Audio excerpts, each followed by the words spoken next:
What's up, guys? It's Bruce. Got another episode of Dirtbaggery. Tonight, I'm going to be switching things up just a little bit, adding in a little spice here and there, if you will. So I'm going to be doing a quick little announcement on my current read. So my current read right now is Larry Correia's Book 3 in the Saga of the Forgotten Warrior. This one is, as you can see, the Destroyer of Worlds. Great series so far. It might honestly be my new favorite fantasy series. It's Eastern Indian based instead of the typical, medieval European style. It's really good. You might also notice that I'm really shiny. It is super hot. Well, not super hot. I live in Oregon, but it was almost 100 today, and I film in my garage. And there's not a whole lot of circulation. Gross. So there's that. That's why I'm so wet and glistening. I didn't do that on purpose. That being said, also going to kind of announce my TBR list. So for now, my next book on my TBR list is going to be the book 4 in the Saga of the Forgotten Warrior, which is Tower of Silence. And if I'm not mistaken, don't quote me on this because I'm not following it super closely, but I believe that I saw book 5, which is Graveyard of Demons, is coming out in November. And then the 6th and final book, which is The Heart of the Mountain, that is coming out in February. So keep an eye on that. Also in February, I will be having, my wife will be giving birth to our 3rd baby. So put that on your calendars, okay? Anywho, the reason I'm here tonight is for my 3rd review on the Land and Sea series, which is Storm Surge. It is the 3rd book, hence 3rd review. It's hard to call it a series really because they're making just so many books. They're planning to make this a massive IP, so the books are just going to keep coming.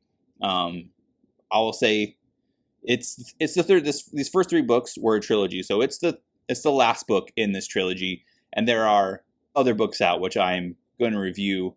And I believe Blaine Pardoe has finished writing the 7th book. I don't know if he's finished the 8th book or not.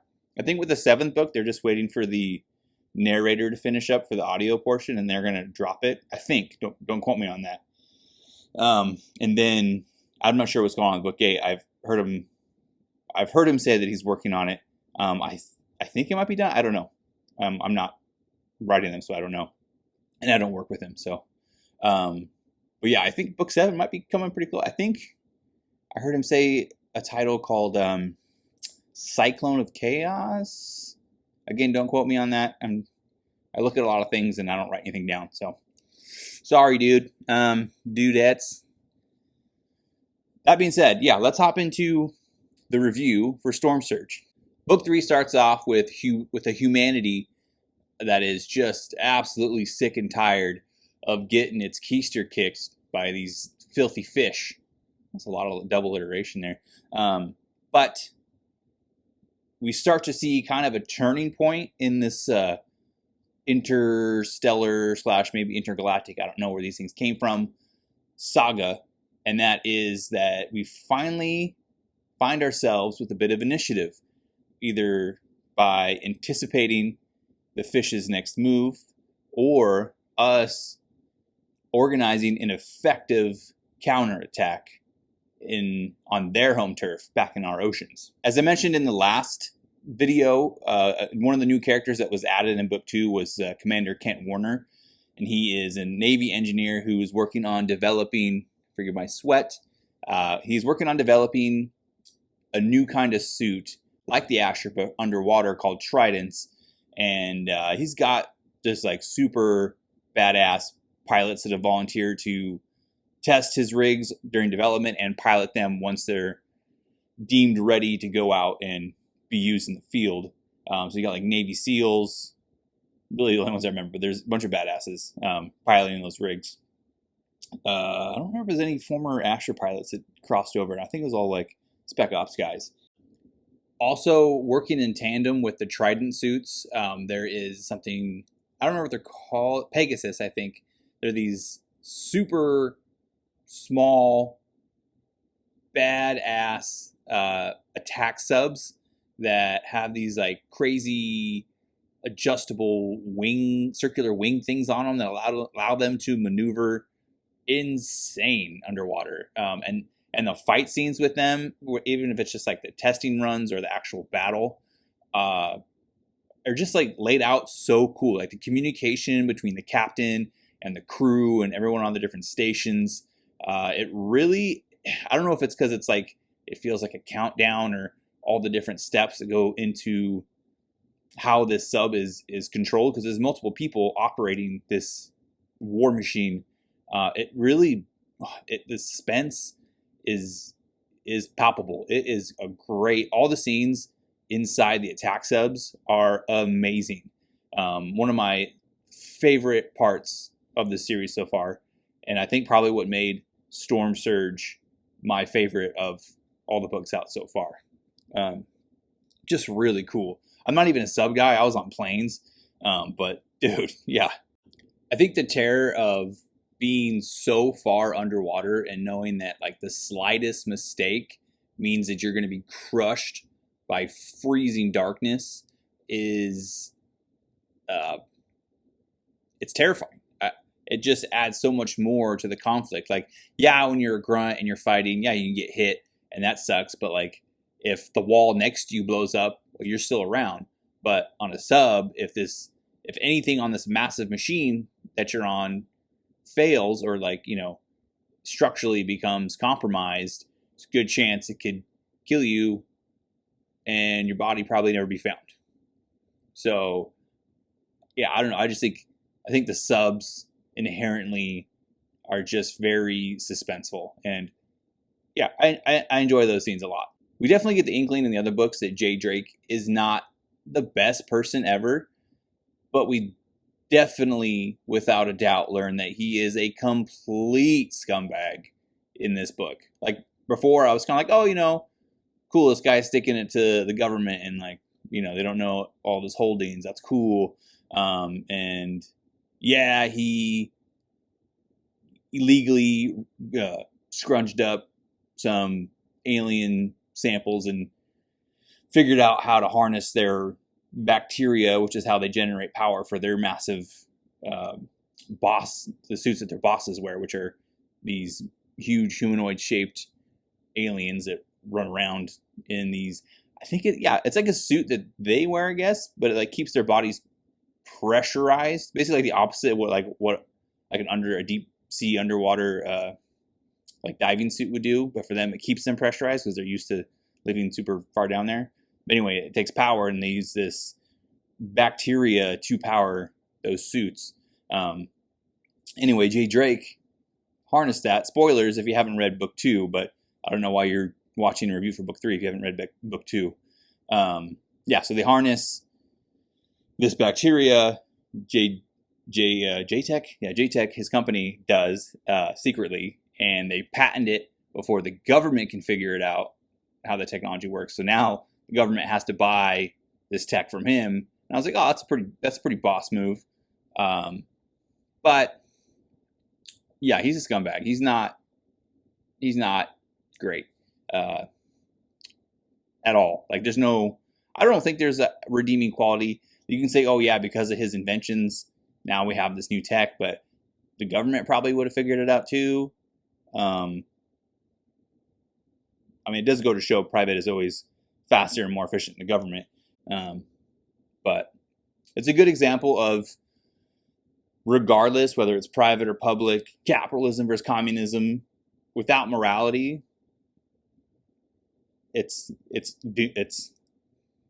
can be used for horrible evil. I'm not going to get into politics. Jay Drake, not a great guy. Don't like him. I will say, Jay, you done messed with the wrong girl. You messed with the wrong girl, Jay. You shouldn't have done it. You shouldn't have played her like that. Dude, do you see how much I'm freaking sweating? My gosh, dude. To go along with how crappy Jay is, as I said earlier in another video, this book does not play along with the whole, humanity uniting in the face of this threat. Jay is out for himself. He's out to make money, I don't even know, really, why he's so, any of these people that are so obsessed with power, they have so much power and so much wealth, and they always seem to want more. He's definitely one of those people. How much is enough, my man? That being said, the book also shows us that he's not the only one. I mean, you got people looting abandoned homes. You got people running into the what is it called? Alien incursion zone, to loot alien stuff, which is the American government passed a law making that a federal offense. And I think the military catches people and straight up executes them. They're not playing around. Yet people are still doing it. They're going in there to the point where there's these corporations hiring mercs to go in and basically try and persuade militia that have authorization to go into the to smuggle them in, and even going as far as to threaten the militia with blackmail, things like that, to try and coerce them into helping them. So the book goes to show us, this story goes to show us, humanity not that great. There's still a bunch of a-holes running around. Instead of looking at the bigger picture, they're still trying to get ahead and see what they can get out of it.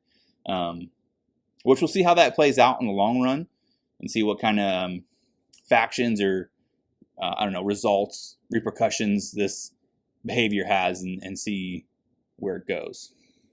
I'm excited for that. There's a ton of potential with this world, and I like that I saw Blaine talking about this in another interview he did, where there's a lot of alien invasion movies out there where it's you shoot you take a kamikaze jet up under the belly of the spaceship and kill them all, or you kill the mama alien and they all collapse. Things like easy.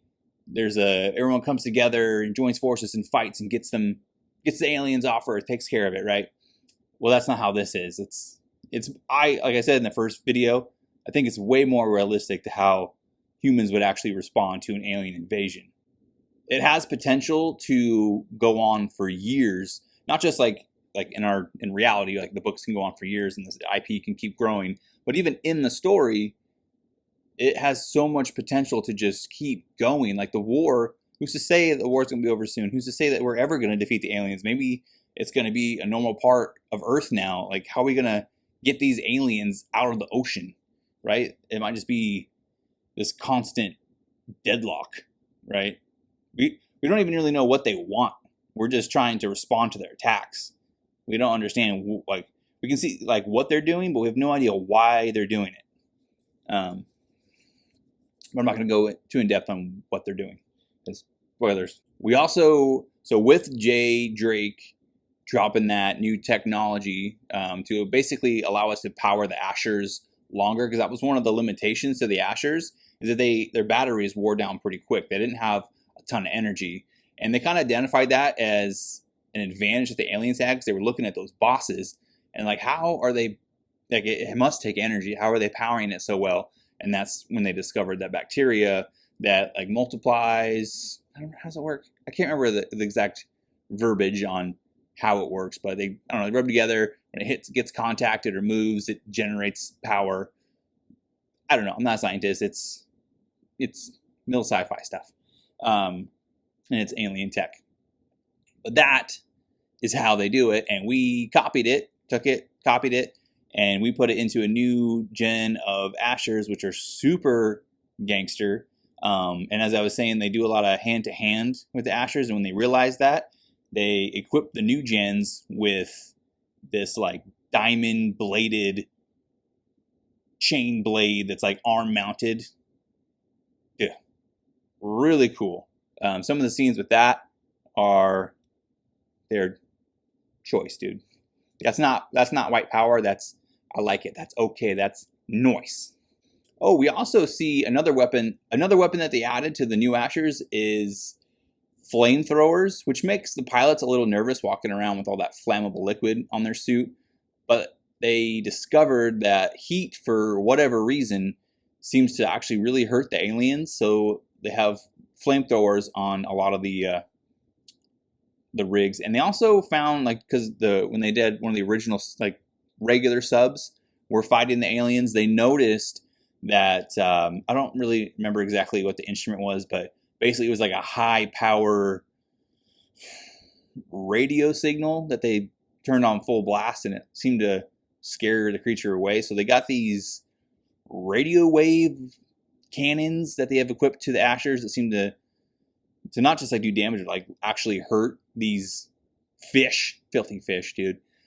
So yeah, we got flamethrowers and we got radio cannons, and they got, like, you know, in their chests they got like grenade launchers mounted in there. Just super badass mechs, dude. And at this point in the story, I think it happened a little bit in the last book too, but even more so in this book, a lot of the main POV characters are starting to cross over, with some of them like permanently like teaming up, getting together, like Antonio, Colton, and Cassidy Chen, Cece, who Antonio calls, Little Doll. I think it's Little Doll, not Baby Doll, Little Doll.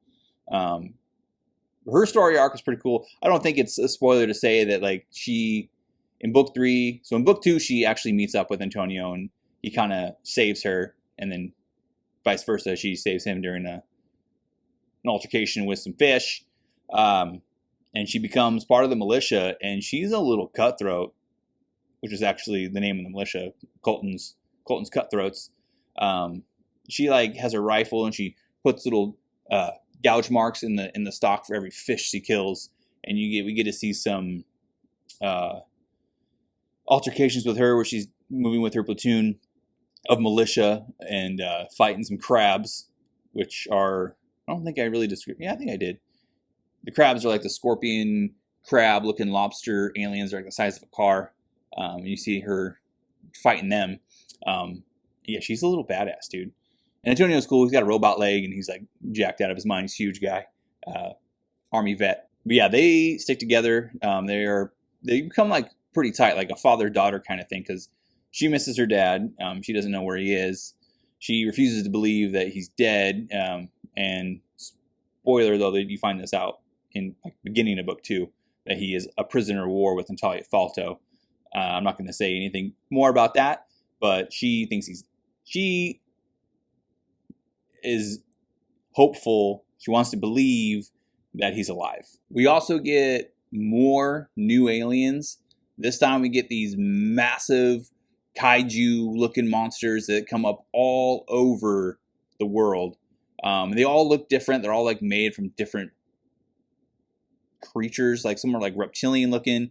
Some have like shrimp bodies. Other ones have like octopus faces. Really weird. They're basically like land torpedoes. Like they seem pre-programmed. They come straight out of the water and they just travel in a straight line toward I can't remember who does it. I think it's the DIA, the Defense Intelligence Agency. Basically maps out the trajectory of these creatures to see where they're going, and they all are headed towards like critical facilities, things like that, you know, checkpoints, whatnot. So yeah, they're basically these massive, giant land torpedoes that are just hell-bent on destruction. Nothing can really stop them. They can take an insane amount of damage, and as they're taking this damage, all the military starts to notice that these creatures are healing. So not only are they massive and strong, you can take a hit, but they also heal when they do take damage. So they are a nightmare, and takes an ungodly amount of ordnance to put them down. So Reed Porter has a fight with one of these guys, and Reed and his platoon, in conjunction with what they call these big kaiju monsters, megas.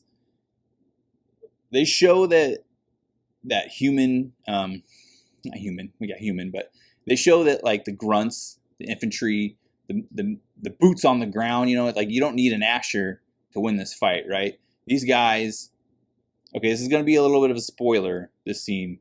Not really like story-wise, just I'm going to kind of describe the scene. So if you don't want to hear about it, look away. So there is this massive mega that came on land in California, where Reed Porter is, and his platoon because it's coming towards a Marine base, and there's been like waves of Marines hitting it, and now their turn's up to go after it. They climb up on the back of this thing, like they're riding it, dude. And dude, they bring up like rail guns, and Reed's like firing a rail gun into its back to get down to try and get deep enough into this thing's body to like find a vital organ.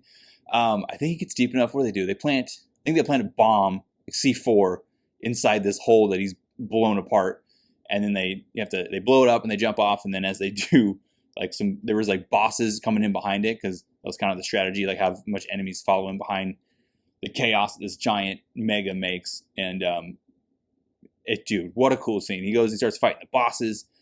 It's a good example that it's not the story here.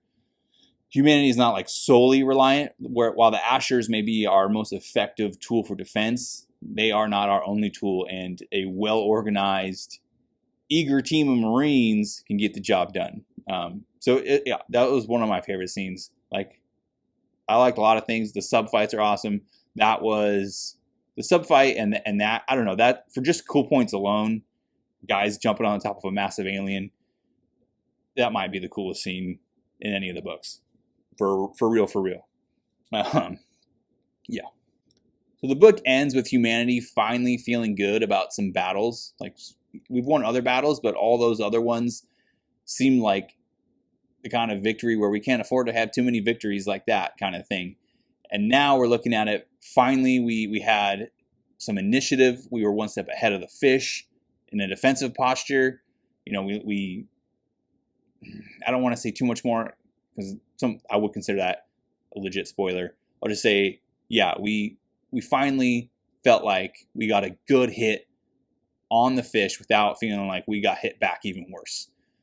We'll see how things go forward in other books, but for now, things are looking better as a whole. There's some characters that maybe don't feel like that's the case, but yeah.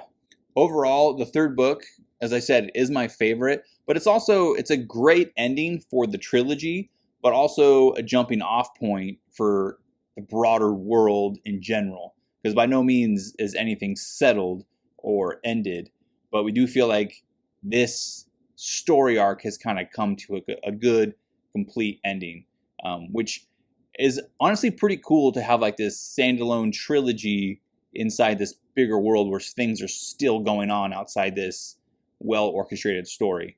I 100% recommend Land and Sea Storm Surge. Go get it. Buy it on Amazon. Read it on Kindle Unlimited. Get the audiobook. However you're going to read it, go read it. And honestly, go tell some friends to read it. You know, it's good to see people pushing back against cancel culture, against all these wokies, and Blaine Pardoe is doing that. So the more you support him, the more it gets in their craw. So go do it. You're not going to be disappointed. It's a good book. They're awesome. Get it done. That is it for my video. Give me a like. Give me a subscribe. If you've read the book, please comment down below. I would love to talk to you about it. I like books. I like stories. I like talking with other nerds. Let's do it. Leave me a comment. All right, I'll see you guys later.